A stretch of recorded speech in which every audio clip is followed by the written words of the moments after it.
Let's talk about cognitive dissonance, one of the most insidious tools in the abuser's arsenal. This isn't just some passive internal conflict. When it is used intentionally, it is a psychological weapon. The abuser carefully constructs an ambiguous role in your life, oscillating between friend and foe, healer and harmer, protector and predator. This deliberate duality is not an accident. It is by design. Why? Because confusion is control. If you are confused about them, if you are always off balance, you won't know how to defend yourself. You will hesitate and you will second guess your intuition. And eventually, you will silence yourself out of fear that maybe you were wrong. Maybe they meant well, or maybe this is your fault. They disarm you by blending truth with deception. Just like the star readers who are involved in my gang stalking. They might drop just enough information, a sliver of truth about your situation, but that clarity is never given for the intention to free you. It is given to bind you further, to trap you in the illusion that they are on your side, and then occasionally covertly lie on you and antagonize you to trigger you, which is the abuse in this context. And that's the exact hope.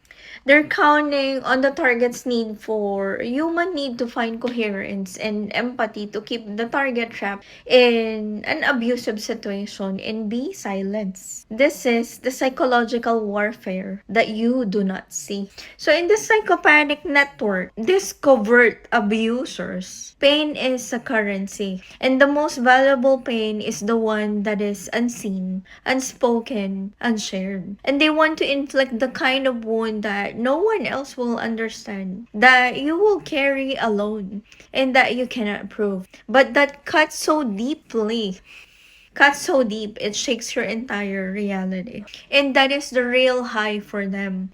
The kind that will hurt, the kind that no one believes, and the kind that paralyzes you in isolation. And then walk away, knowing that they fooled everyone but you. And you become the only witness to your own suffering. And that's the silence they aim to create. Not the kind where you have no voice, but the kind where your voice is so accurate, so threatening, that it must be drowned out in noise, disbelief, and gaslighting. It's all gaslighting.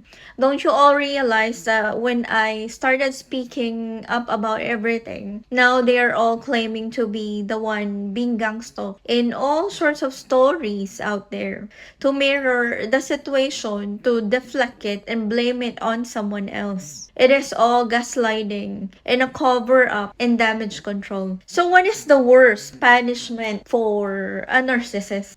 It is not prison. It is not public shame. It is not even losing their victims. It is the slow, suffocating sentence of having to pretend forever. Because once a narcissist crosses certain lines, the kind that are criminal, spiritual, or soul-binding, they know they cannot go back. Not just because they won't be forgiven, but because to admit the truth would unravel everything they have constructed. The mask, the image, the web of lies, the false life, the illusion they created. So they are left with one option: to keep performing and doubling the lies and manipulation. So they play the family man, family woman, model citizen, holy, a spiritual guru, when deep down they know they're a fraud.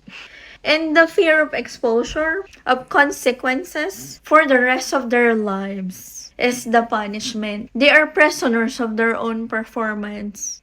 They live every day with the knowing terror that someone might see behind it, and that someone might speak out, and that someone might believe the victim.